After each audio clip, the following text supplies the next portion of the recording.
Salam, xoş gördük. Yenidən sizinlə həmişə olduğu kimi mənəm, həkim, psixoterapevt, yalan və bədəndir üzrə ekspert Elnarə Tambovski. Bugünkü mövzumuz çox maraqlıdır.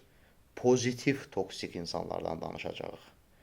Adətən biz eşitmişik ki, toksik insanlar negativ olur, aşırı şikayət edənlər var, aşırı problemlər yaşayanlar var, aşırı küsəyən insanlar var, aşırı dərəcədə insanları tənqid, təhqir edənlər var, aşırı dərəcədə insanın bilik və bacarığına şübhəli yanaşanlar var, aşırı dərəcədə insanı dəyərsizləşdirənlər var, aşırı dərəcədə insanı görməzdən gələnlər var. Yəni, bunların toksik olduğu artıq hər kəsə məlumdur.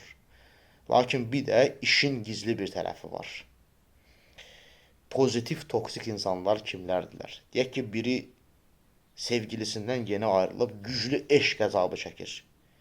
Adam oturub onu sakitləşdirməkdən, onu rahatlatmaqdan, ona anlayış göstərməkdən deyir, əşi, boş ver, üç günlük dünyadır, əlini sallasan əlisi, gedək yeyib içək.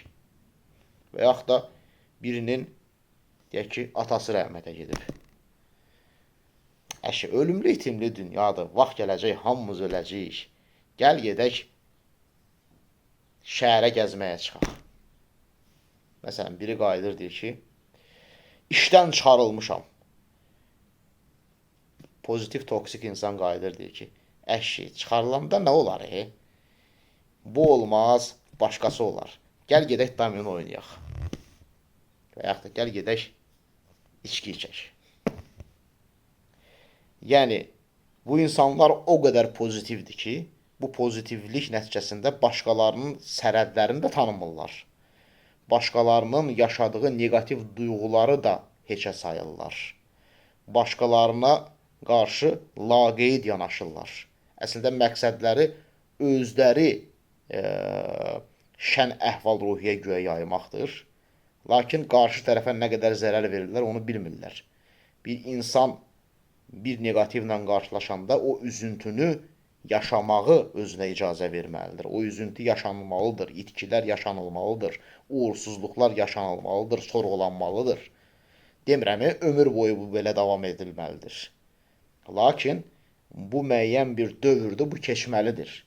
Lakin pozitiv, toksik insan icazə vermir sizə. Öz negativ duyğunuzu rahat yaşayasınız.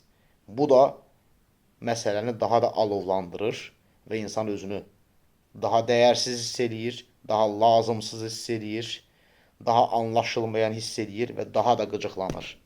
Diqqətinizə görə minnətdaram. Sağ olun.